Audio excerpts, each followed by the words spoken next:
Welcome to the 3 Knockdown Rule. Starring Mario Lopez and Steve Kim. Presented by Hustler Casino. Hey guys, don't forget to like and subscribe to our show on YouTube. It's fun. It's funny. I break this guy's balls. His wig looks crazy every week, but it's still worth doing it. Check out these badass shirts we got right now. Check it out. Even though Mario's on it, you'll still learn something, and it's still some insightful analysis. And then I bring the funny, and I don't know what he brings. No. What are you talking about? I'm the star of the show here. You bring the grumpy. Oh, but the grumpy. Anyway, like and subscribe. Yes, 3 please. Knockdown We Rule. appreciate you. Ladies and gentlemen, the 3 Knockdown Rule is in effect. Brought to you by Hustler Casino. I'm Steve Kim, and I'm joined by a very thankful Mario Lopez. I am thankful. I am grateful for my health, my family, being employed, having friends like you. That part I'm kidding. For smoking Tim Frazier on the ones and twos. So salute. Happy Thanksgiving. Of jam-packed show, the bout sheet, Ring 4 review. We have news and notes, Ask Mario, and final flurries. Look, if you're paying membership fees to get GLP-1, we need to talk. A lot of providers advertise these low prices, but then lock you into membership fees. Increase your price as your dose goes up, or worse, you pay up front for a bunch of meds, then the business shuts down. That's why I always recommend LifeRx. There's no membership fees ever. Flat out rate of $200 a month. Never goes up, even if your dose increases. They have thousands and thousands of 5-star reviews. Best customer service. It's a service you can trust, too. Just tap below to check them out. Tell them Mario sent you. And this podcast is also brought to you by Hustler Casino, the ultimate spot for high-stakes thrills and luxury chills in Los Angeles. Ready to turn your poker face into a 6-figure payday. The $100,000 super jackpot is waiting for you. And here's the kicker. Every Monday, the qualifying hands decrease, so the odds increase in your favor. So your odds get way more exciting. Visit now and play your way to $100,000 only at Hustler Casino. Round 1. And we begin round number 1 Saturday afternoon from the A&B Arena in Riyadh, Saudi Arabia. The card, the main event, WBC light heavyweight title of the world is on the line, and David Benavidez bludgeons Anthony Yarde in 7. And the new WBO welterweight titleist, Devin Haney, with the 12-round decision over Stormin Brian Norman. And now the 3-belt champion at super flyweight, Jesse Bam Rodriguez, with a knockout in 10 over Fernando Martinez. And the WBO lightweight champion of the world is now Abdullah Mason, guts out a 12-round decision over the game, Sam Noakes. Mario, very good card. What stood out to you? I thought your moniker was going to be Mario LTM Lopez. Listen to Mario. Because didn't I tell you we were talking about weight cuts and fighters killing themselves to make certain weights and how they're completely different fighters maybe once they settle in to a weight a little more comfortable for their body? 147 agrees with Devin Haney. And I tip of the hat to them. Slow 80s clap, because let me tell you, well, that's pretty quick. That's a pretty quick 80s clap. That's pretty quick. I'm trying to keep the show moving here. Yeah. Look, he's not a kid anymore. He was a big kid, and I love the fact that a lot of people either underestimated Haney or overestimated Norman, because going into this, you yourself even said, and we're picking Norman, he looked dangerous, he had knockout power, he was on a great streak, looked very confident, was on the come-up. Haney, based on his last couple of performances, especially the last one, looked like he was still a little gun-shy, maybe hadn't shaken off the trauma suffered in the Garcia fight. But boy, what a difference a new weight class makes. Another tip of the hat, and props to his dad, Bill Haney. He's got a great eye. He's the one that saw that Crawford could tangle with Canelo. Obviously ended up being victorious. He's the one that saw something in Norman that he wasn't on the same level as his son. And guess what? He wasn't. Haney looked like a completely different fighter in there. Strong, sturdy, confident. It looked like the Haney of old. Remember when Haney went from 135, then he jumped to 40, and he beat Prograis, who was a dangerous guy, not that That's what we saw right here. He is right back in that mix, and he looks really good. Dare I say, one of the most dangerous guys now at welterweight, because he didn't beat a chump. He beat a guy, like I said, was coming in with a lot of momentum, a lot of confidence, dangerous, heavy hands. But boy, you really saw the contrast as far as the class, because he outboxed him, he beat him to the punch, and he even looked like the stronger guy in there. It's interesting because he, to me, and that's why I said last week, this is the most fascinating fight to me. He, to me, not only rose to the occasion, but man, really just erased all the ghosts and all the haters, and I think has got his mojo back. Now, it's so fascinating because we got Ryan Garcia, who's obviously going to be fighting against Mario Barrios. At 47. Correct. For a title. Correct. So, prior to this, no one really wanted to see a Haney-Garcia fight again, right? If Garcia is able to be victorious against Barrios, boy, that rematch now for both the belts, that's turning into one of the more exciting fights in the sport. So it's funny how time changes things and how weight class changes things. He boxed Norman Zerov pure and simple, and I was really, really impressed. I thought we would see a better fighter. I thought we would see a more dangerous fighter, and I was right. I didn't know we would see it to that degree. I think we were both surprised. And as far as Norman, he just looked a little more one-dimensional in there, didn't have any answers, wasn't able to adjust, and could not bully him, and even halfway was not able to be effective with his punches. So I don't think it's the end of the road for Norman. I think he can get back on the right track, but it was a good learning experience. But man, tip of the hat to Haney, way to right the ship. Your scores, 117, 110, 116, 111, and someone had it 114, 113. I'll be honest, I thought Norman may have won 2-3 rounds. I know there's people that thought this fight was close. I really didn't. I thought Norman may have won 2 or 3 rounds. Mario, you know how they say less is more? For Devin Haney, more was more. It turns out that he should have moved up in weight a long time ago. I've been saying that. Well, all these guys try to game the system to their detriment, it turns out. And when Brian Norman, before he got knocked down in the second, was actually shook by a hook. Legs wobbled, and it was a right hand over the top. Yep. And once a puncher gets struck and he finds out, you know what, this guy might actually hit harder than me. What did Jose Torres once say, the famous light heavyweight? When you bully the bully, they become the intimidated. And I thought I saw that in the first half of the fight. Things might have tightened up in the second half, but honestly, I think Norman got a lot of credit for making the rounds a little bit closer, but I thought Devin Haney was the absolute runaway winner. He had the technical precision, the fundamental grounding, and yeah, he held a little bit, but you know, that's what he is, and he looks like he has found a home at welterweight. Mario, is there a better pure pressure fighter in boxing than, as Mike Tyson would say, the Mexican monster? Listen, talk about again the weight class now agreeing with him. At first, we didn't see he hadn't settled into the weight. He only had what, 1-2 fights in that weight class, 2 fights. He looks like he's settled in. He looked like the weight agrees with him now. He's able to carry a little bit of power. The speed has always been there. I mean, my guy's throwing 18-punch combinations. We're talking about Yarde, who's gone in there with world-class guys, has never been bludgeoned like he was with Benavidez, and was beat up. Benavidez, so calm, so composed, so confident going in there. He's subtle with his defense. He's not necessarily fleet of foot, but he doesn't have to be, because he is so damn fast with his hands, and those counters come so quick.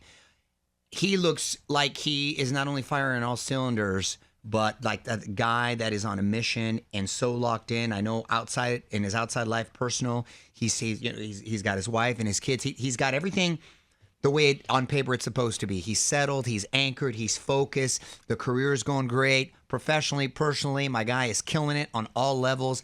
Another impressive performance. I was expecting him to be victorious, but man, it's how you win sometimes. And the way he did it, again, was very, very impressive. Had great moments throughout. Eventually stopping him. Good stop by the referee. He announced, obviously, his intentions after that fight to fight Zurdo Ramirez at cruiserweight, which, again, I think is going to bode well for him because, and not that he's killing himself to make weight, but he's so damn fast with his hands. And the higher you get, those hands don't get as fast. I think he's going to be it's going to be problematic for a lot of guys. I was there one time when Zurdo and him were having to be sparring at Brickhouse Boxing, and they were kind of working, and they were working well. But the size difference was, and Zurdo himself, ironically, is a guy who is a little more fleet of foot for a big guy. Southpaw, he's tricky. Should be an interesting, very competitive fight. Happened to Zurdo this morning. Obviously, he's got to win his next fight for that to happen. But yeah, another standout performance from the monster. You look at Anthony Yarde, and he has one of those shredded bodies that could have been on the cover of Flex magazine or those fitness mags when those were a thing. And you look at David Benavidez, it kind of looks like browned mashed potatoes. But as Mr. Miyagi would Cold say, as ice. Miyagi would say, Benavidez, bad body, good fighter. And he just closes in on you, and he suffocates you, and he puts on that mental and physical pressure. And unless you can really box at an extraordinarily high level or hurt him, you're going to get caved in, and it's an avalanche. You cannot stop it. You're at all. It is relentless. And it's not like the one-punch knockout power, but it's death by like 1,000 cuts, right? Yeah. And then they do seem to gain steam as it, maybe because it's breaking you down, as it goes down. So, yeah, he beats you up before taking you out. So it is going to take someone. I would love to see, I know he's already announced his fight with Zurdo should things fan out, but I would have loved to have seen a fight with Beterbiev just because of the power factor and seeing, because I think a fight with Bivol isn't as aesthetically pleasing. I think the fight with Beterbiev would be really aesthetically pleasing, but that's obviously not going to happen now. Also, Abdullah Mason is the youngest world champion in boxing. I love this fight. I told people before, Sam Noakes is strong and sturdy. He was as advertised. Now, with Abdullah Mason, he's sleek and he's fast, but he's not slick. I'm a little bit worried. I think defensively, they better work on some things here. I really like Abdullah Mason, too. But you know what? I'm not so concerned. Yes, I think there are some flaws technically if we're being meticulous defensively, but that's, I think, part of what sets up a lot of his offense, too. And he stands in the pocket and he likes to trade and take one to get one. But I like that. The kid's a fighter and he's got heart. And shout out to Sam Noakes. Noakes' opponent, because he was, took some hard shots, ended up hanging in there, made it competitive. It was a really good fight for both fighters. I don't think their stock necessarily dropping. Mason, really on the right path to continue his legacy and really making a name for himself. What we found out about Mason is he's not just talented, he is tough and resilient. But I will say sizzle to that steak. Right, and when he gets inside the pocket, he can't be so upright. There are times you got to crouch down, you got to make sure your chin is down, and understand one thing at the world-class level, these guys will also time you, and it happened more than once. Mason has a lot of talent. He was forged through fire, but again, from a training standpoint, that's one of those fights you look at and you say, we got some things to clean up here. You know who has nothing to clean up? Jesse Rodriguez. Bam. There may not be a better technician in the sport. When we talk about the mythical pound-for-pound list, if he's not in the Mount Rushmore, discard it. You should discard it because he really deserves to be there. And dare I say, outside of Usyk, probably the most impressive resume, right? As far as... Especially at age 25. Right. By far. I know Inoue's but he's really got like a resume of who's who. And he looks so experienced for such a young guy. Like he's already so savvy and like old beyond his years. He's slick in there, and the footwork and the pivots and the angles and the counters. Dude is bad. It's exquisite. He really is. It's ballet. And he's doing it against high-level opposition, which is even more impressive. So what's the ceiling? I was watching. I'm like, what's the ceiling? 18. Yeah, 18 to 22. And the one thing about Jesse Bam Rodriguez is that he has every punch in the book, and he throws them at the exact right times. But, Fernando Martinez is your typically tough Argentine fighter. They're rugged, they're strong, they're hard-nosed, and he landed some shots. And they have some heavy hands. But I said this. He's like that guy that could throw 98 miles per hour. He's got the gas. You know what he can't do? Change speeds. Not great location. All fastballs. And Bam Rodriguez right now is either Shohei or Barry Bonds in 2001. If all you're going to throw is heat, I don't care how fast you throw it, it's going to come back out the other way. That's exactly it. I was thinking, because what did Inoue start out at? 108, I believe. And he's at what right now? 122 to 26. So he's already too. But dang, because at 118, wouldn't that have been Wouldn't that have been a great? That's about the only fighter I think skill-wise. Obviously, he doesn't have the same power, but he's so sharp and accurate. That would have been a good little dream fight. I say little because there's one guy, but right, that would have been as far as just technique and skill. Those are the only ones that I think can match right there. I remember about 6-7 years ago, Robert Garcia told me when Bam was having some issues getting fights. He was still a prospect, and he said, "Steve, I'm going to tell you this right now." And I said, "What?" "That's the best fighter I've ever had." And I said, "Better than Mikey?" He said, "Yes." Watch. 2-3 years ago, Tim Bradley, our good friend here at 3 Knockdown Rule, I said, "Who's the best American fighter?" He said, "Steve, I want to tell you right now, the best fighter, young fighter in the world today right now, Bam." I don't disagree. I don't know who has that technical precision and that control. And what do the great athletes do? They always say about guys like Jordan, Jerry West, Larry Bird, Magic in basketball. They could see the game a couple seconds ahead. That's what it seems like with him. Yeah, very impressive. Very impressive. I just hope he has the right dance partners to continue the streak. Absolutely. But as of right now, he is Fred Astaire and Gregory Hines and everyone else. He is a spectacular prize fighter. All right, we come back. More of the 3 Knockdown Rule brought to you by Hustler Casino. Catch it streaming live right on YouTube. Welcome to the big leagues, kid. $1.2 million.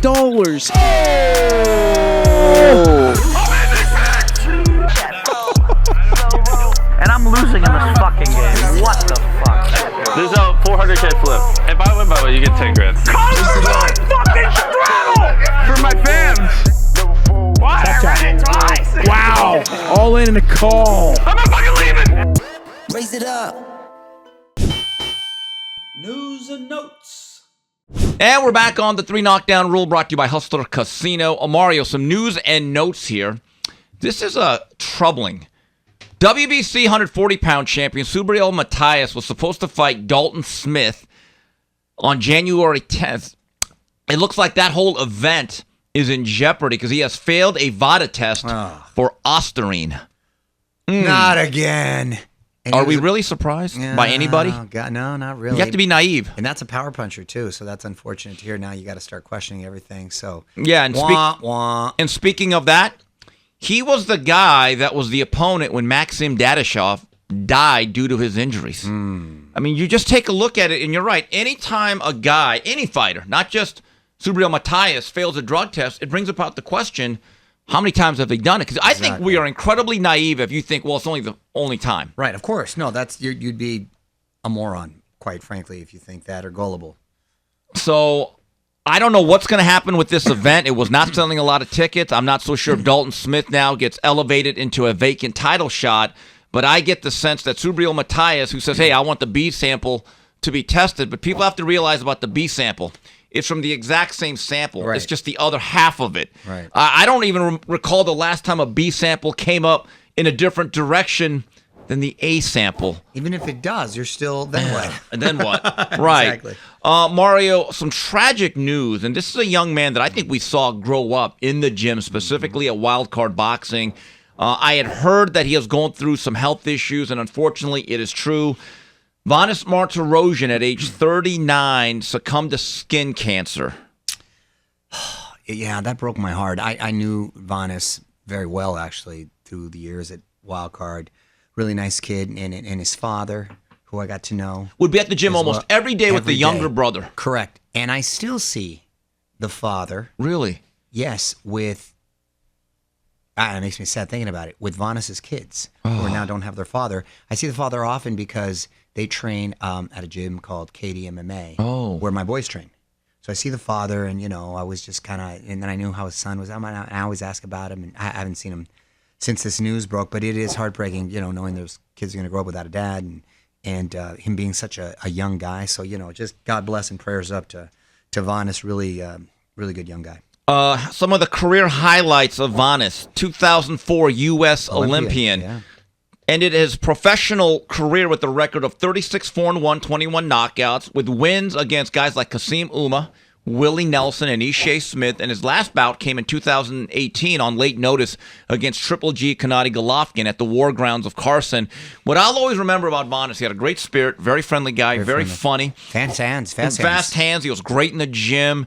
And I think many people thought he would be the first American-born Armenian star. And look, he did well. It's hard to be a good pro. Never became a full-fledged world champion. But for most of his career, he was a solid, world-class, legitimate contender. Always very friendly with the media. I agree. And he would put up some funny things on Twitter that sometimes got him into trouble. But I'll always have fond memories. And I literally thought I saw him grow up in the gym, though, because I saw him for a full 12 years just grow up right in front of our eyes. So rest in peace, Devanis Martirosyan.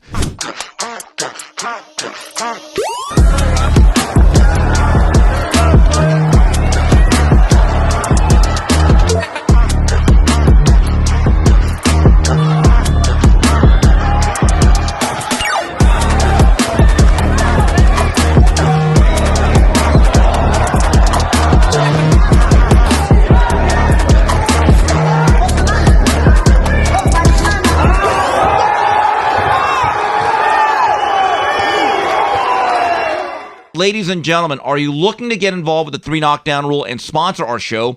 We have some spots available. Please email us at info@boxbid.io.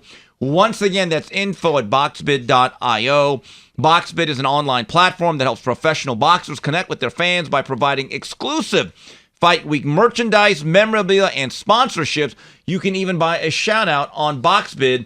Boxbid.io handles our sponsorships, and we are proudly working with them. All right, moving on to the next segment of the 3 Knockdown Rule. It is Ask Mario, and let's go to Cody Ferguson. He says, guys, what is it going to take to get Bam into the top 3 on the pound-for-pound list? If he wins by stoppage, where are you ranking him, which he did? This question was asked on Friday. Mario, how does he displace Lethal Weapon 3 of Usyk, Inoue, Crawford? Is it actually possible?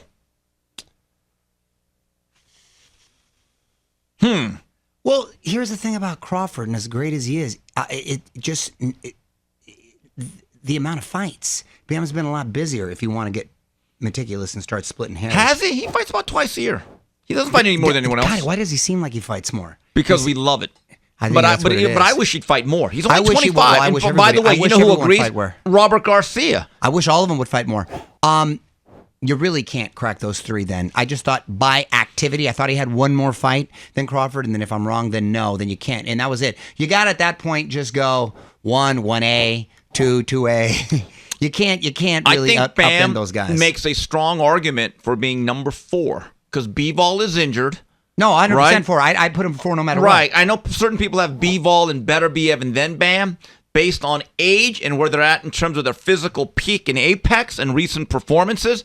If you put Bam right behind Lethal Weapon 3, you'd get no argument from me. Yeah. Okay? I agree. Here's one from Clay Stevenson. Hey, Mario. Abdullah Mason has all the makings of a star. That said, I have concerns about his longevity via in-ring temperament. He is 21, but the training wheels are now off as a champion. Your thoughts? Well, like you said, he is 21, and he's on the top tier of the sport right now. So those subtle mistakes, nuances, defensive flaws that we talked about could catch up with him real quick. If you look at the other top prospects, like we said, like Emiliano Vargas, he's not at this level yet, same age. So Abdullah Mason has really accelerated in his career.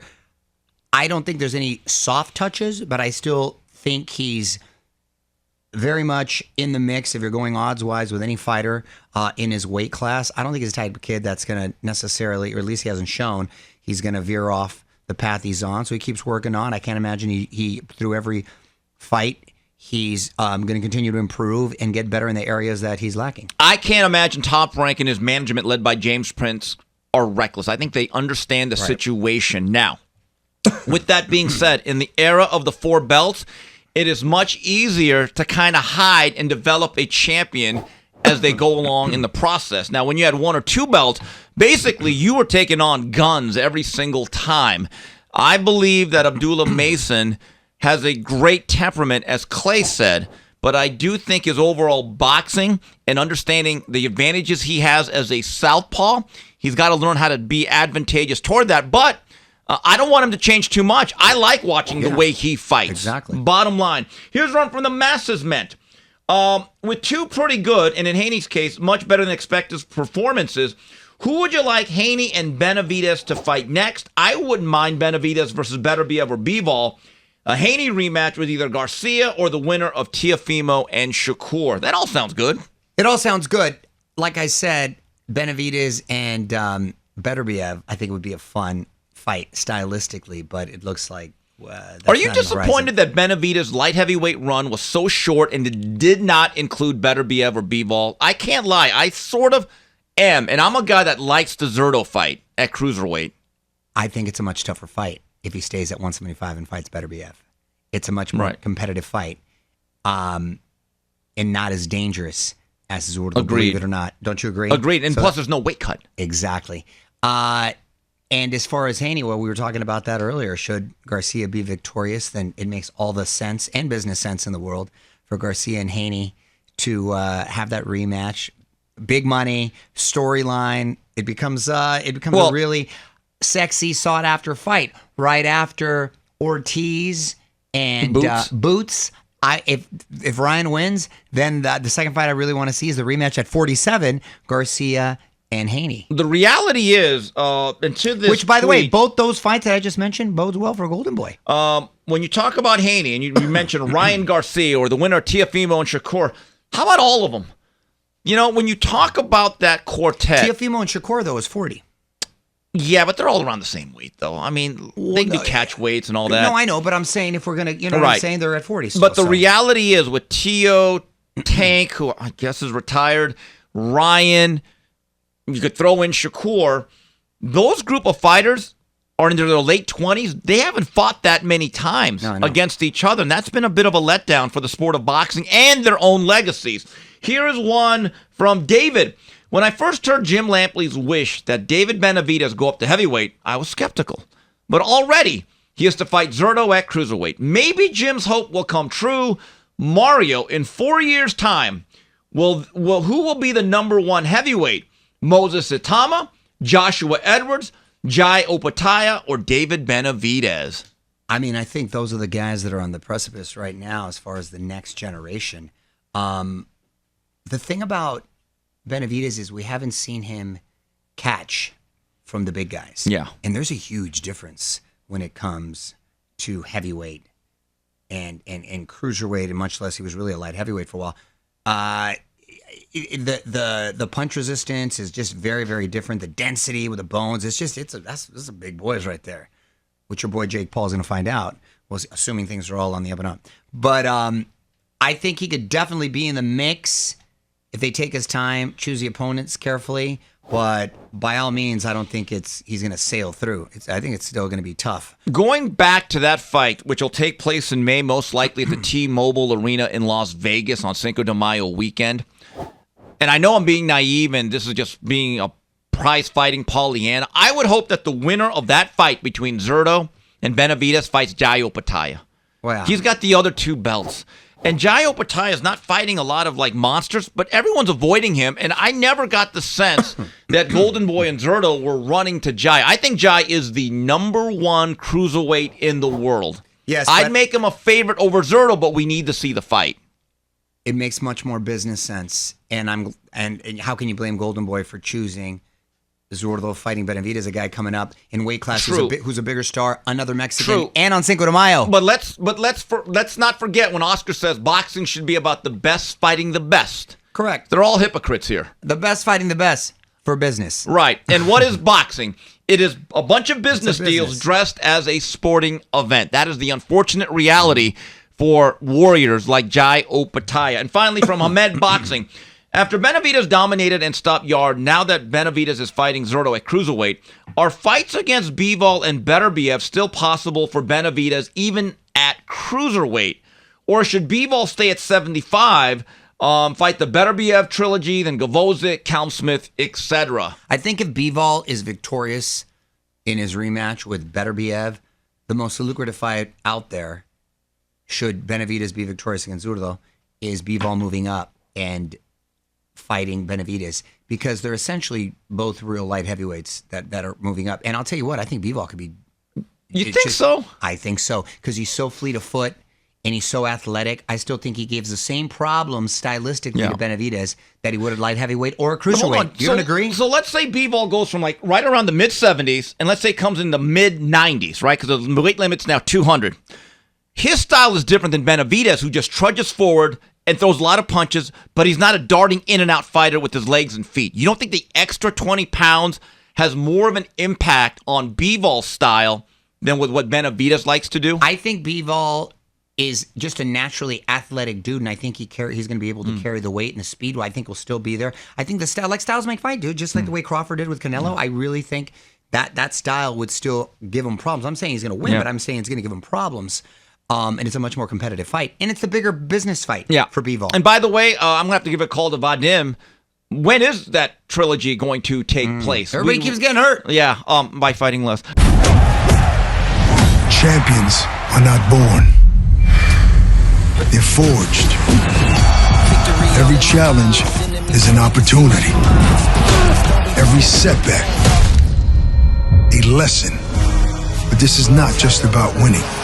This is about turning the ordinary into the extraordinary and becoming undisputed. Available now. Final Flurries. Anyway, moving on to Final Flurries. Mario, I am not going to take you to task.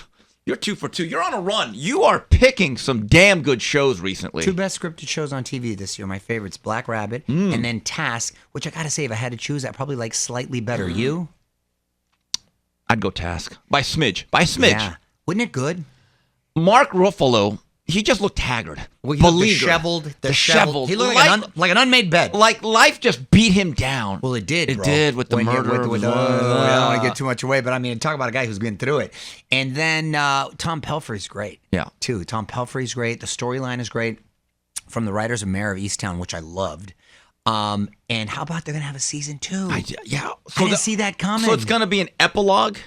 Well, basically, everything's a limited series unless there's enough success, then I guess it turns into a regular series. Like what happens to Maeve with the money? Because she got a bag full of money. I don't think it's that. I think it's they're going to focus on Ruffalo and a task force. And how about Grosso the rest of his life? He's done. What do you mean? Grosso's he got shot. Right, but he didn't die though. How do you know? We don't know. Well, that's what we're finding out. That's why there's season 2. That's what I'm saying. So I think it's going to be the same task force and just a new case, right? But who knows? We'll have to wait and see. But yeah, that show is great. Grosso, I did not think was the guy that turned. I thought it was McGlinty. The way she was acting, I was like, wait, what's going on? Did you recognize her from the 80s, dude? That's Martha Plimpton. What? That's really? Martha Plimpton, bro. I had no idea. Remember Martha Plimpton? By the way, the one character that redeemed herself by dying a hero, Lizzie. Lizzie was such a ditz. I'm like, there's no way she could be in law enforcement. I was like, come on. No, now Aaliyah was a sharpshooter. I kind of liked her. And then you know what was sad though?